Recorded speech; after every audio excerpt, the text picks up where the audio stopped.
السلام علیکم۔ اللہ تمہاری دعائیں کبھی رد نہیں کرتا، نہ وہ تمہاری صداؤں کو نظر انداز کرتا ہے۔ وہ خالق کائنات ہے، اس کے اپنے معاملات ہیں، اس کے قبولیت کے اپنے طریقے ہیں، اس کا کن فرمانے کا اپنا ایک منفرد انداز ہے، اس کے اپنے رنگ ہیں جن میں وہ انہی کو ڈھالتا ہے جو اس کی مصلحتوں پر اعتراض نہیں کرتے۔ تمہیں بس یقین رکھنا ہے، جو تمہارا ہے اس تک تمہیں پہنچنا نہیں پڑے گا، بلکہ وہ خود راستہ ڈھونڈ کر تم تک پہنچا دیا جائے گا۔ یہ دکھ تو بس تمہیں اللہ سے آشنا کروانے کے لیے آتے ہیں۔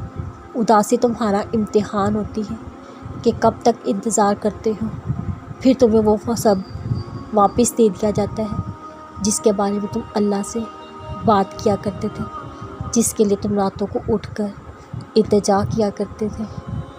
کھلے اور بند راستوں کی حقیقت تمہیں ابھی شاید سمجھ میں نہ آئے، مگر ایک دن ایسا بھی آئے گا جب سارے راستے تم پر کھل جائیں گے اور تم جان جاؤ گے جہاں تم آج ہو وہاں تک پہنچنے کے لیے اس تکلیف سے گزرنا کتنا ضروری تھا جسے تم سزا سمجھا کرتے تھے، کیونکہ بے سکونی کے بعد اللہ ایسا سکون دے دیتا ہے، پھر بے چینی کبھی روح کا حصہ نہیں بن پاتی۔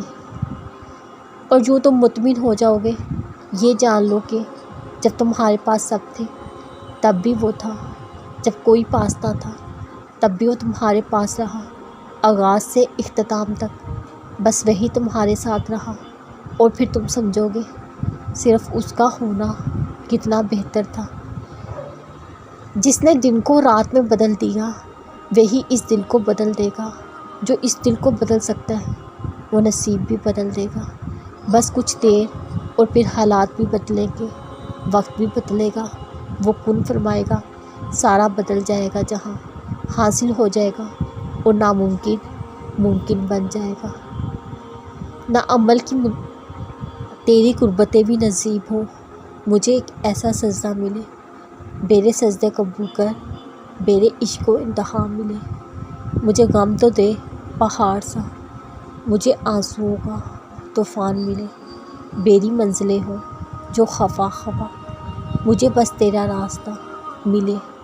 نہ عمل کی مجھ کو جزا ملے، نہ گناہ کی مجھ کو سزا ملے، میرے درد کو وہ بھی دوا ملے۔ مجھے ایسے در کا پتہ ملے